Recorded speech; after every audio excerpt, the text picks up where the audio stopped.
Hey everybody, this is Dream, and today I'm going to be reviewing Tears of Avia. Tears of Avia is developed by Cookie Squeaky and published by P Cubed, and it comes out on October 15th. We don't have a price for this yet, so we'll add that to the description once we do. This game is the first game that Cookie Squeaky has published or developed for Xbox One. Tears of Avia is a turn-based JRPG set in Asteria, where you work to build a team, find tears, and try to stop the devil person from finding all the tears first and destroying the world. Everything that you do in the game has a consequence, so you have to be careful on what choices you make, and also the characters you choose to run with. You'll see I'm in the tavern right now, and these are the characters that I currently have unlocked that you can run and levels. Each level you can have up to 4 people run with you. And so I picked them prior, so you'll see like when you click on one it says invite to party or to dismiss them from party. So it just depends on keep clicking the one. But yeah, so dismiss. But anyway, so that's, you got lots of different characters, and there's a lot of different types of characters. Like you have rangers and priests and warriors and mages and others. And so you want to use your party to differentiate you from the different matches that like enemies you have to fight. So some areas having archers is going to be really good. Some places having like combat ready warriors is going to be good too. You can also use the shop in order to find things to upgrade your characters, and you'll see over here that he has items that you can buy to help make your characters better. The system for skills is actually pretty straightforward. So each character, as you level up with the characters, you unlock more skills. You can use up to 5 on your character at once, and then also the weapon skill, whichever weapon they have.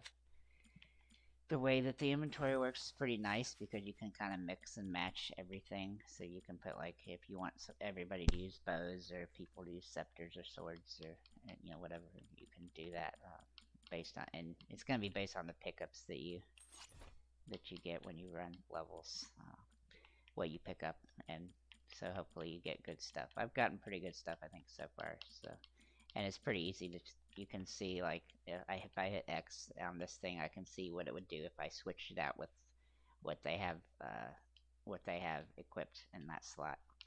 Basically, you have 3 like rings or jewelry spaces, and then 1 space for a weapon.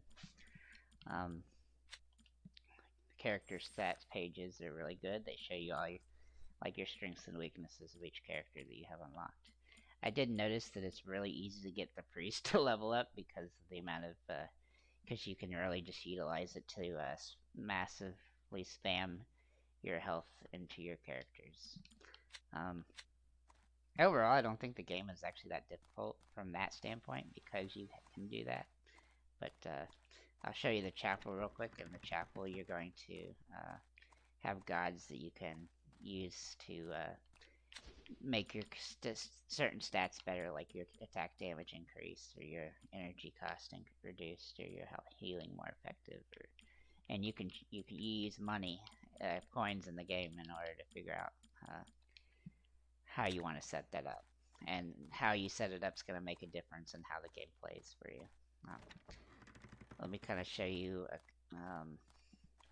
one of there's the map, and then, so it's nice and huge, but and so each one of these things is a mission that you can do, and each one has different little missions that like side missions that you can do while you do the particular thing, and I'll kind of show you how that works here.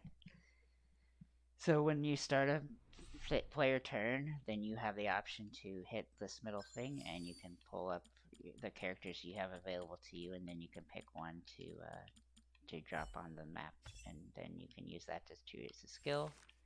And so this, I have pretty high skill stuff, so this guy's gonna die in no time. And so, like, I'm using this guy from heaven that's gonna snake guy that's gonna destroy this dude. It's kind of cool to, like, when you see these things for the first time, what they do. But so that's basically the combat is like that. I'll show you more combat here as this video goes along. And then once you complete that, you'll get items and you'll get some coins, and it'll tell you the stats and if you completed some of the side quests or not. That's basically the gist of how the game works. You can have up to 5 of your characters on the floor at once in the levels, and you can pull them out any time throughout the when you're doing a level. Go do one out here that's a little gonna be harder. Which one did I want to do? I think it was this one. So let's see here. Overall, I thought that the way that the levels progressed is pretty good. You start off with lots of different options when it comes to characters and everything else. So you're gonna have, and it seems like the progression in the levels, it does progressively get harder. I do feel like that every few levels you get to a level that it gets a lot harder than the previous ones, so sometimes you have to spend some time going back and working up to get better stuff later so that you can complete the new levels that have unlocked. But I did find that to be a little bit of a problem, but or kind of an annoyance, because you kind of want to keep progressing through. You want it to be hard enough that it's not too easy, but you want it to be difficult enough so that it makes it feel like you're actually succeeding. And then it seems like that was kind of a mixed bag from level to level. I really wanted to like this game, but this has a lot of bugs. I like the premise, and I like being able to use money to pick through special powers um, and but the game, it just crashes a lot, and it has a lot of bugs that are kind of game breaking. Like sometimes the people get stuck in the deploy thing, so you won't actually be able to put anybody on the field, and so you'll have to reset your Xbox, or the game I should rather say, if that occurs. And I found this to happen so often that it was probably like every 30 to 45 minutes that I've played that I've had this problem.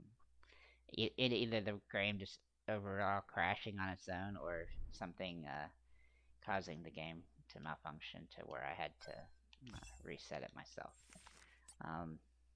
So that's definitely game breaking, because you don't want to have that kind of thing happen.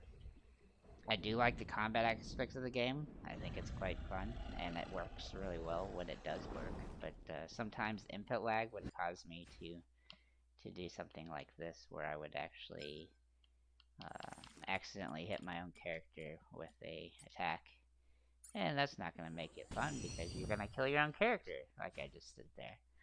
So that's, and that happened a couple times with input lag, where I didn't want to actually let that happen, and it did anyway.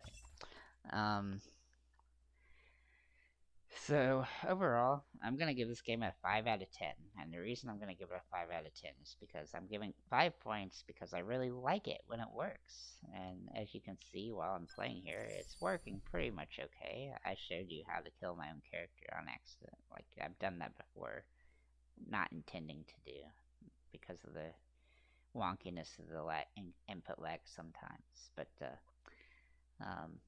I'm giving it 0 out of 5 on the other half, because of the bugs, and because it's just so many bugs.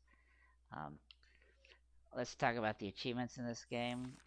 This game has a long list. It's going to take you a long time. I played it probably for 6 to 7 hours. I have 3 achievements per 30 gamer score. These achievements are going to take you a long time. And so that's, if you're an achievement hunter, this isn't going to be your thing. But,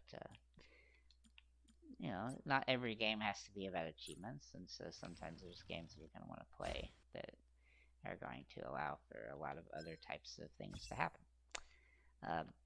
It's unfortunate that I can't recommend this game, because I think the base of the game is really good. It's just cluttered with bugs and crashes, and it makes it unplayable.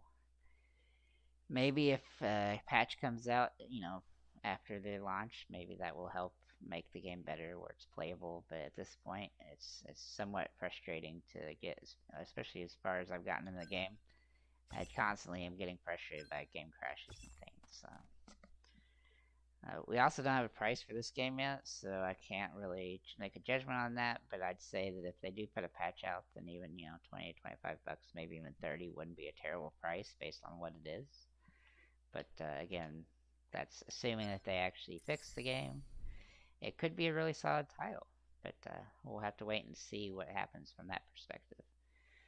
With that said, make sure to let me know what you think if you pick it up, or like, comment, and subscribe, and to get more information about other games that are coming out this week. Well, there's a lot this week, so you're gonna see a lot of reviews from us in the next couple of days, which I think you see a lot of reviews from us all the time anyway. But it's definitely a busy week for that in that perspective. So overall, I'm gonna say that I like this game, but I can't recommend it simply because it's pretty broken, and until they fix it, I don't feel like we should be spending your money on something that's not gonna be very playable. So that's all I have to say.